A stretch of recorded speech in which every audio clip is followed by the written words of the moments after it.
আমাদেরকে সহযোগিতা করেছেন। ইনশাআল্লাহ আমরা এই যাত্রাও আপনাদের ভালোবাসা, আপনাদের সহযোগিতা এবং আল্লাহ রাব্বুল আলামিনের অশেষ মেহেরবানিতে আমরা আবারও আমাদের প্রাণপ্রিয় নেত্রী দেশনেত্রী বেগম খালেদা জিয়াকে আজকে দেশের মানুষের যে অকৃত্রিম ভালোবাসার প্রতীক সেটি আজকে প্রমাণিত।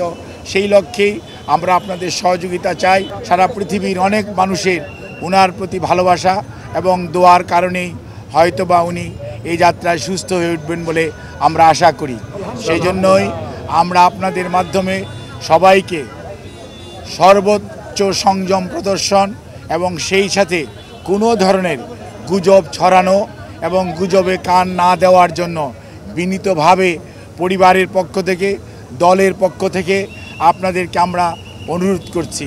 আমাদের দল কিভাবে আপনাদেরকে ইনফরমেশন দিবে সেটিও আমাদের দলের পক্ষ থেকে জানিয়ে দেওয়া হয়েছে। কাজেই সম্মানিত সাংবাদিক ভাই ও বোনেরা, আপনারা ধৈর্য ধরুন। দীর্ঘ 6 বৎসর যাবৎ আপনারা আমাদেরকে সহযোগিতা করেছেন। ইনশাআল্লাহ আমরা এই যাত্রাও আপনাদের ভালোবাসা, আপনাদের সহযোগিতা এবং আল্লাহ রাব্বুল আলামিনের অশেষ মেহেরবানিতে আমরা আবারও আমাদের প্রাণপ্রিয় নেত্রী দেশনেত্রী বেগম খালেদা জিয়া